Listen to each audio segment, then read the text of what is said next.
कैसे हैं आप? आपका हार्दिक स्वागत है हमारे यूट्यूब चैनल देवभूमि एग्जाम पॉइंट में। तो देखिए यहाँ पर हम क्वेश्चंस लाए हैं जो यहाँ पर भूगोल पर आधारित महत्वपूर्ण ये प्रश्न है दोस्तों।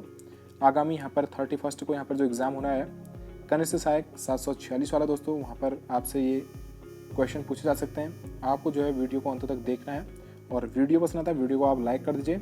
अभी तक चैनल सब्सक्राइब नहीं किया, चैनल को आप सब्सक्राइब कर बेल आइकन प्रेस कर लीजिए दोस्तों, जिससे कि सारे नोटिफिकेशन आपको समय रहते मिलते रहें। तो बढ़ते हैं आज के पहले क्वेश्चन की ओर। दोस्तों आज का यहाँ पर पहला क्वेश्चन है कि सबसे बड़ा उपग्रह है। दोस्तों यहाँ पर क्वेश्चन नंबर 1 आपसे पूछा गया है।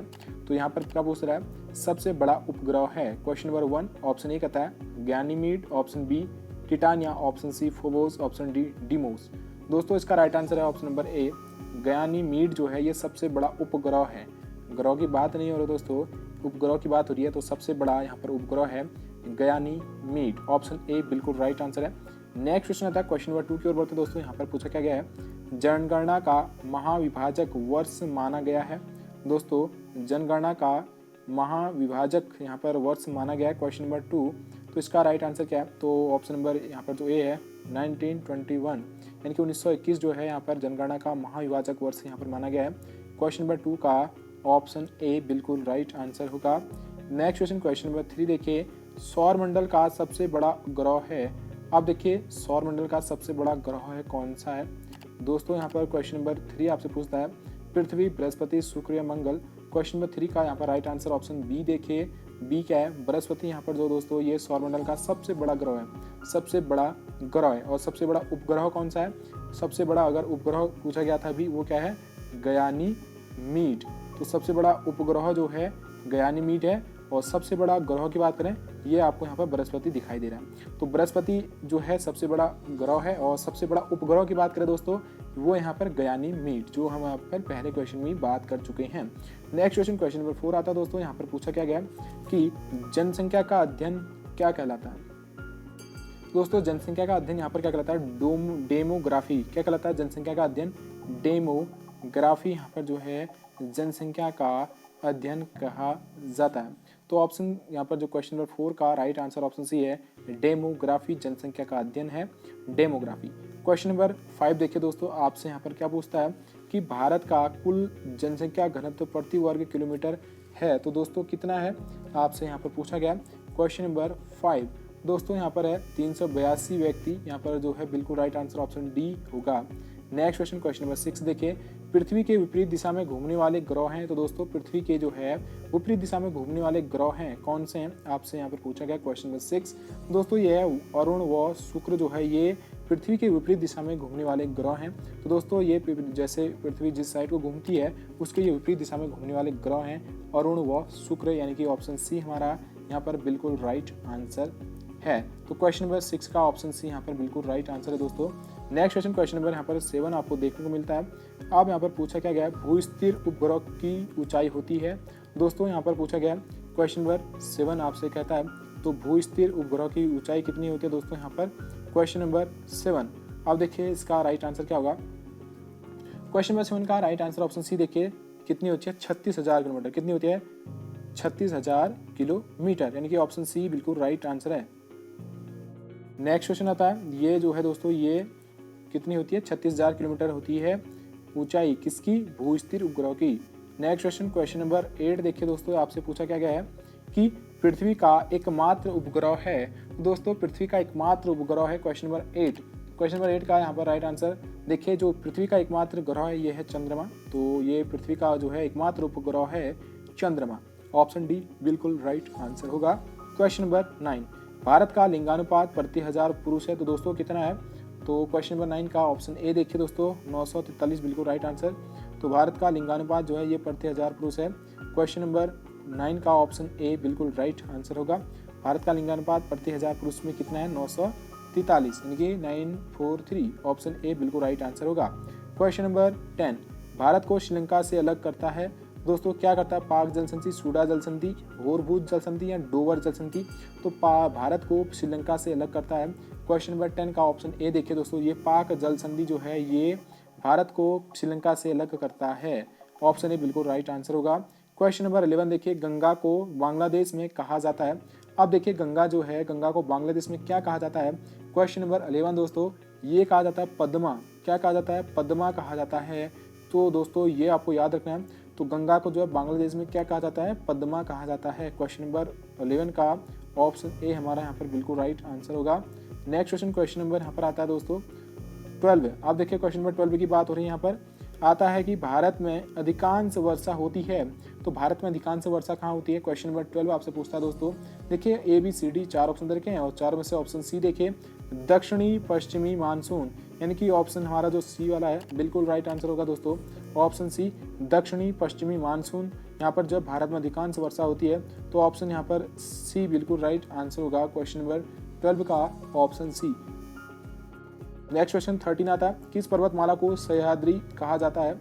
दोस्तों किस पर्वतमाला को सह्याद्री कहा जाता है? क्वेश्चन नंबर 13 आपसे पूछता है दोस्तों। अब देखिए इसका राइट आंसर क्या होगा? दोस्तों इसका राइट आंसर क्या है? क्वेश्चन नंबर 13 का देखिए बी वाला पश्चिमी घाट, बिल्कुल राइट आंसर ऑप्शन बी है। तो किस पर्वतमाला को सह्याद्री कहा जाता है? तो ऑप्शन बी पश्चिमी घाट। तो दोस्तों यहाँ पर ऑप्शन हमारा बी बिल्कुल राइट आंसर है। तो किस पर्वतमाला को सह्याद्री कहा जाता है? तो पश्चिमी यहाँ पर जो घाट है तो इसे जो है इस पर्वतमाला को जो है सह्याद्री कहा जाता है। तो ऑप्शन हमारा यहाँ पर बी बिल्कुल राइट आंसर है। तो बढ़ते दोस्तों क्वेश्चन नंबर यहाँ पर 14 की ओर। क्वेश्चन नंबर 14 आता है, आपसे क्या कहा गया यहाँ पर? काली मिट्टी का सर्वाधिक विस्तार है। Question number 14। तो दोस्तों इसका ऑप्शन डी देखिए महाराष्ट्र यहाँ पर बिल्कुल राइट आंसर है। ऑप्शन नंबर डी, तो महाराष्ट्र यहाँ पर बिल्कुल राइट आंसर होगा। तो ऑप्शन देखिए हमारा डी वाला बिल्कुल राइट आंसर है। तो क्या कह रहा है आपसे? काली मिट्टी का सर्वाधिक विस्तार है Maharashtra. Next question, question number यहाँ पर आता है 15 देखिए नंदा देवी शिखर स्थित है दोस्तों। अब नंदा देवी शिखर कहाँ स्थित है सभी को पता है। क्वेश्चन नंबर 15, तो ये है उत्तराखंड में। उत्तराखंड के किस डिस्ट्रिक्ट में? वो है चमोली। तो दोस्तों यहाँ पर नंदा देवी जो शिखर है ये उत्तराखंड में स्थित है। ऑप्शन बी बिल्कुल राइट आंसर होगा। क्वेश्चन नंबर 16 देखिए सियाचिन ग्लेशियर पर विवाद किन दो देशों के बीच है? तो दोस्तों सियाचिन ग्लेशियर पर विवाद जो है किन दो देशों के बीच है? क्वेश्चन नंबर 16, तो ये है ऑप्शन सी भारत व पाक के बीच। तो ऑप्शन हमारा यहाँ पर सी वाला बिल्कुल राइट आंसर होगा। नेक्स्ट क्वेश्चन, क्वेश्चन नंबर 17 आपके सामने आता है, कहता है भारत में हिमालय की सबसे ऊंची चोटी है। तो भारत में हिमालय की सबसे ऊंची चोटी है। क्वेश्चन नंबर 17, तो ये है कंचनजंगा। ऑप्शन हमारा ए वाला बिल्कुल राइट आंसर है। कंचनजंगा जो है भारत में हिमालय की सबसे ऊंची चोटी है। नेक्स्ट क्वेश्चन, क्वेश्चन नंबर यहाँ पर आता है 18 देखिए आदम ब्रिज किन के मध्य स्थित है? दोस्तों यहाँ पर क्वेश्चन नंबर 18 आपसे कहता है आदम ब्रिज किन के मध्य स्थित है? क्वेश्चन नंबर 18, तो ये है भारत व श्रीलंका। दोस्तों हमारा ए ऑप्शन बिल्कुल राइट आंसर है। तो आदम ब्रिज जो है ये है भारत व श्रीलंका के मध्य। नेक्स्ट क्वेश्चन आता है क्वेश्चन नंबर 19 देखिए भारत का एकमात्र सुसुप्त ज्वालामुखी किस द्वीप पर है? क्वेश्चन नंबर 19, तो भारत का एकमात्र सुसुप्त ज्वालामुखी किस द्वीप पर है? क्वेश्चन नंबर 19, तो दोस्तों ये है नारकोंडम द्वीप। ऑप्शन हमारा यहाँ पर ए वाला बिल्कुल राइट आंसर होगा। तो भारत का एकमात्र सुसुप्त ज्वालामुखी जो है ये है नाराकोंडम द्वीप पर। तो ऑप्शन ए हमारा बिल्कुल राइट आंसर है। नेक्स्ट क्वेश्चन, क्वेश्चन नंबर 20 आता है यहाँ पर देखने को कि बंगाल का शोक कहा जाता है। तो दोस्तों यहाँ पर बंगाल का शोक कहा जाता है तो नर्मदा नदी, कावेरी, दामोदर या कृष्णा। क्वेश्चन नंबर 20, तो दोस्तों इसका ऑप्शन सी देखिए दामोदर को यहाँ पर जो है बंगाल का शोक कहा जाता है। ऐसे ही बिहार का शोक जो है कोसी नदी को कहा जाता है। तो बंगाल का शोक किसे कहा जाता है? दामोदर। तो ऑप्शन सी दोस्तों हमारा यहाँ पर बिल्कुल राइट आंसर होगा, option C. Next question, question number 21 देखिए दोस्तों यहाँ पर आता है कि पश्चिम दिशा की ओर प्रवाहित होने वाली नदियाँ हैं। तो पश्चिम दिशा की ओर प्रवाहित होने वाली नदियाँ कौन सी हैं आपको यहाँ पर बताना है। तो कौन होने वाली यहाँ पर जो पश्चिम दिशा की ओर प्रवाहित होने वाली यहाँ पर नदियाँ आपको बतानी है दोस्तों। क्वेश्चन नंबर 21 आपसे पूछ रहा है दोस्तों। 21 का ऑप्शन सी देखिए ए व बी दोनों, यानी कि नर्मदा और ताप्ती, यानी कि हमारा जो यहाँ पर राइट आंसर होगा ऑप्शन नंबर सी बिल्कुल राइट आंसर है। ए व बी दोनों यहाँ पर बिल्कुल राइट आंसर होंगे, option number C. Next question, question number यहाँ पर 22 आपको देखने को मिल रहा है, कहता है अंडमान निकोबार की राजधानी है। तो दोस्तों अंडमान निकोबार की राजधानी है। क्वेश्चन नंबर 22, तो दोस्तों ऑप्शन सी की बात करें यहाँ पर अंडमान निकोबार की राजधानी सभी को पता है तो कहाँ पर है? ये है पोर्ट ब्लेयर। तो कि ऑप्शन सी यहाँ पर बिल्कुल राइट आंसर है। नेक्स्ट क्वेश्चन आता है काली मिट्टी का अन्य नाम है। क्वेश्चन नंबर 23, तो दोस्तों यहाँ पर रेगूर कहते हैं, उसे क्या कहते हैं? रेगूर। जो कि ऑप्शन बी में आपको दिखा रखा है काली मिट्टी का अन्य नाम क्या है? रेगूर। ऑप्शन बी 23 बिल्कुल राइट आंसर होगा। नेक्स्ट क्वेश्चन 24 आता दोस्तों, यहाँ पर पूछा क्या गया है? नर्मदा व ताप्ती के बीच स्थित पर्वतमाला है? 24 तो दोस्तों ये है सतपुड़ा, ऑप्शन ए यहाँ पर बिल्कुल राइट आंसर होगा। तो नर्मदा व ताप्ती के बीच जो है स्थित कौन सी पर्वतमाला है? सतपुड़ा, बिल्कुल right answer option A. Next question 25 आता है, भारत का मानक समय 82°5' पूर्वी देशांतर रेखा किसके मध्य से होकर गुजरती है? दोस्तों यहाँ पर आपसे पूछा गया है तो किसके मध्य से होकर गुजरती है? क्वेश्चन नंबर 25 दोस्तों इसका राइट आंसर ऑप्शन सी है, मिर्जापुर, बिल्कुल राइट आंसर ऑप्शन सी होगा। तो कहाँ किस देशांतर रेखा किसके मध्य से होकर गुजरती है? मिर्जापुर, ऑप्शन नंबर सी 25 का। नेक्स्ट क्वेश्चन आता है क्वेश्चन नंबर 26। अब यहाँ पे पूछा क्या गया है, भारत की क्षेत्र सीमा कहाँ तक फैली है? तो भारत की क्षेत्र सीमा कहाँ तक फैली आपसे पूछा क्या गया है? तो दोस्तों 26 का यहाँ पर राइट आंसर ऑप्शन डी देखिए, 12 समुद्री मील। तो ऑप्शन डी हमारा बिल्कुल राइट आंसर है। तो भारत की क्षेत्र सीमा कहाँ तक फैली है? ऑप्शन डी 12 समुद्री मील, ऑप्शन डी बिल्कुल राइट आंसर है 26।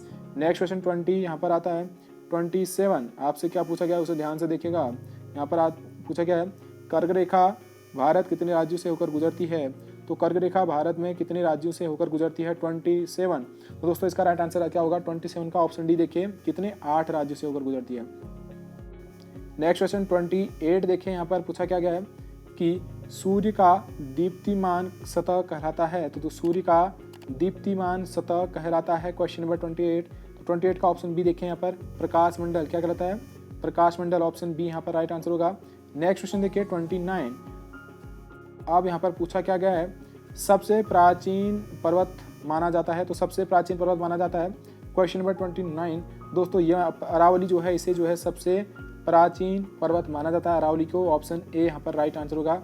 नेक्स्ट क्वेश्चन 30 आता है, आपसे पूछा क्या गया है, भारत के किस राज्य का नाम नेफा है?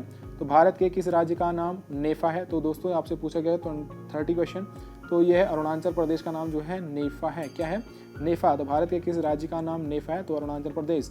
नेक्स्ट क्वेश्चन, लॉर्ड मेयो के समय भारत की जनगणना हुई?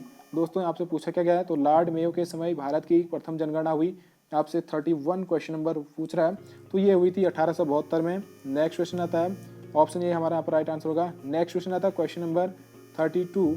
आपसे पूछा क्या गया, क्वेश्चन आप देख लीजिए, इससे हमें क्या पूछा गया है।